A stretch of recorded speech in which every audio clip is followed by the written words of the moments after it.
আসসালামু আলাইকুম বন্ধুরা, কেমন আছো? আশা করি ভালো আছো। আমিও ভালো আছি। তো আজকে সকালবেলা উঠলাম, উঠে আমি কি করলাম দেখো। আমার বাচ্চাও কি করতে আছে দেখো। সকালবেলা উঠে সে জামা খুলে ফেলবে, সে নাকি গরম লাগে। তো আজকে 2 সপ্তাহ যাবত হয়ে গেছে আমার এই বিছনা চাদর। আজকে চেঞ্জ করব। দেখো বিছনা চাদরটা উঠেই ফেলছি।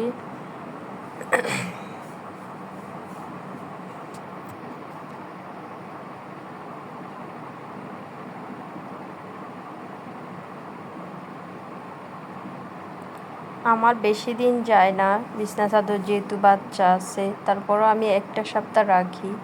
ছোট বাচ্চা যার ঘরে আছে তারা তো বোঝে কি কষ্ট না করতে হয়, তো আমি রাখি না, আবার আমার ভালো লাগে না।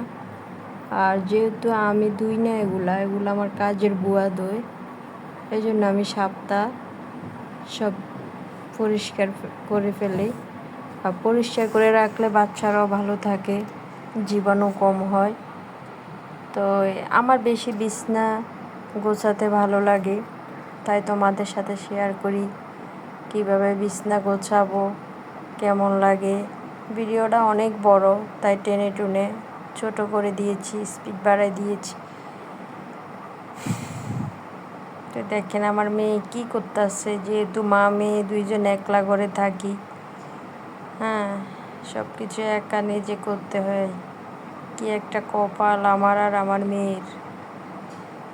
এই আর কি, অসুস্থ হলো কেউ এসে পানি দিতে পারবে না, এরকম অবস্থা। আমার যদি কিছু হয়ে যায়, আল্লাহ না করুক, আমার মেয়েকে দেখার মতো কেউ নেই। যেহেতু সবার ফ্ল্যাট নিয়ে একা একা থাকে, এজন্য একা থাকাটা রিস্ক, বুঝছো আপুরা?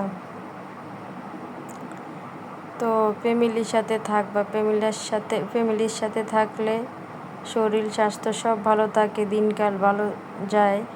কিন্তু আমি আর আমার মেয়ে পুরা অন্ধকারের মতো, ঘর আলো আছে মানে জীবনটা অন্ধকারের মতো যাচ্ছে, কারণ আমরা মা মেয়ে দুইজন, কথা বলার মতো কেউ নাই। আমি যতক্ষণ আমার মেয়ের সাথে কথা বলি ততক্ষণ সে আমার সাথে কথা বলে। সে ঘুমাইলে আমি কাজ করি, সে যদি না ঘুমায় তাহলে আমার কাজের 12টা বাজে।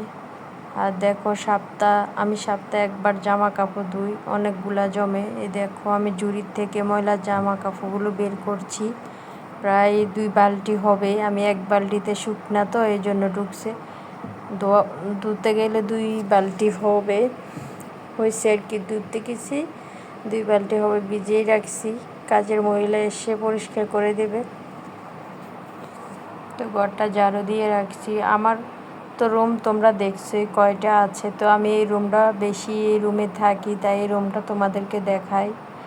আর আমার ওই রুমটা খালি থাকে যখন গ্রাম থেকে বাবা মা আসে, তখন তারা থাকে।